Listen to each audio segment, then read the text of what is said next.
বাংলাদেশ আজ পানি নিয়ে যে বিপদে পড়েছে ৪৮ বছর আগে তার প্রতিবাদ করেছিলেন এক বৃদ্ধ।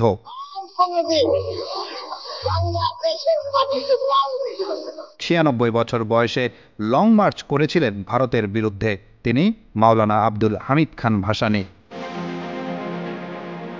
গত ১০০ বছরের ইতিহাসে তার মতো রাজনীতিবিদ খুব কমই পাওয়া যাবে।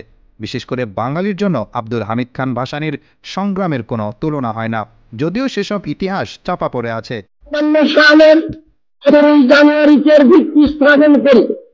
স্বৈরাচারদের যুগে ভাসানীর নামটাও কেউ স্মরণ করেনি, কিন্তু এই মাওলানা ভাসানী শেখ মুজিবের জন্মের আগে সংগ্রাম করে জেল খেটেছিলেন।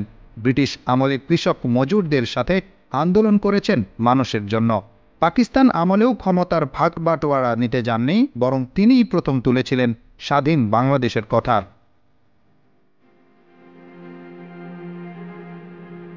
মাওলানা ভাসানী অন্য নেতাদের মতো কেতাদুরস্ত ছিলেন না। সস্তা পাঞ্জাবি আর টুপি পরে ঘুরে বেড়াতেন সারা বছর। সেই পাঞ্জাবি পুরনো হতে হতে পেছনের দিক ভাঁজ হয়ে থাকত, কিন্তু পোশাকে নয়, তার পরিচয় ছিল কাজে। কম দামে পোশাক পরা এই লোকটাকেই ভয় পেত ব্রিটিশরা, ভয় পেত পাকিস্তানরা। ভারতকেও তিনি কখনো ছেড়ে দেননি। বছরের পর বছর মানুষের জন্য সংগ্রাম করেছেন, নির্যাতিত হয়েছেন, ক্ষমতার পেছনে ছোটেননি। সেজন্য সাধারণ মানুষ তার নাম দিয়েছেন মজলুম জননেতা।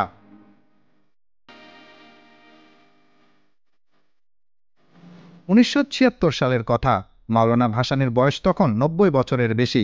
অসুস্থতায় অনেকদিন হাসপাতালে ছিলেন। বের হয়েই আলোড়ন তুলে ফেললেন সারা দেশে। ঘোষণা দিলেন ভারতের অন্যায়ভাবে ফারাক্কা নির্মাণের প্রতিবাদে লং মার্চ করবেন। তার এমন ঘোষণায় অনেকে সন্দেহের চোখে তাকালো, কারণ যে লোকের নিজের জীবনের ভরসা নেই, তিনি এই বয়সে কিভাবে ভারতের বিরুদ্ধে লং মার্চ করবে? তবে মজলুম জননেতা সত্যি সত্যি লং মার্চ করে দেখিয়েছিলেন।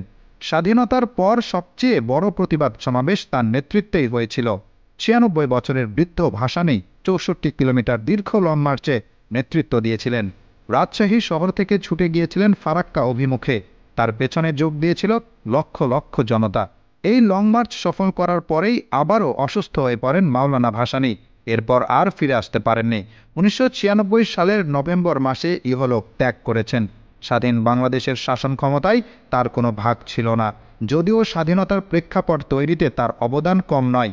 ১৯৫৭ সালে তিনিই বাজিয়েছিলেন পাকিস্তানের বিদায় ঘণ্টা।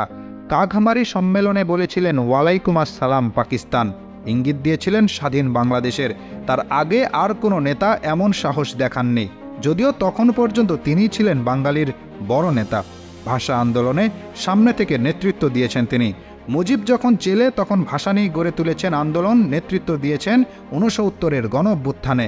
শেখ মুজিবের আগে ১৯৭০ সালেই পরিষ্কারভাবে স্বাধীনতার দাবি তুলেছিলেন ভাসানী। ৭১ সালের জানুয়ারিতে মুজিবকে চাপ দিয়েছিলেন স্বাধীনতার ঘোষণা দেওয়ার জন্য। সেই ভাসানীর মুক্তিযুদ্ধে ভূমিকার কথা ইতিহাসে পাওয়া যায় না, কারণ তাকে ভূমিকা রাখতেই দেওয়া হয়নি। মুক্তিযুদ্ধের পুরোটা সময় মাওলানা ভাসানী গৃহবন্দীর জীবন কাটিয়েছেন কলকাতায়। এর পেছনেও আছে অন্য ঘটনা। মাওলানা ভাসানী ছিলেন চীনপন্থী। ভারত সরকার তাকে বিশ্বাস করত না, শত্রু মনে করত। ভাসানীর ভুল ছিল ভারতে আশ্রয় নেওয়া। তিনি আসলে লন্ডন যেতে চেয়েছিলেন, সেখানে গিয়ে প্রবাসী সরকারের কাজ করতেন, কিন্তু ভারত থেকে কলকাতায় আটকে দেয়। দেশ স্বাধীনের পর ভাসানী মুজিব সরকারের বিরুদ্ধেও আন্দোলন সংগ্রাম করেছেন। ১৯৭৩ সালে অনশন করেছিলেন মানুষের জন্য খাদ্যের দাবিতে। পরে মুজিব সরকার তাকে গৃহবন্দী করে রেখেছিল অনেক দিন।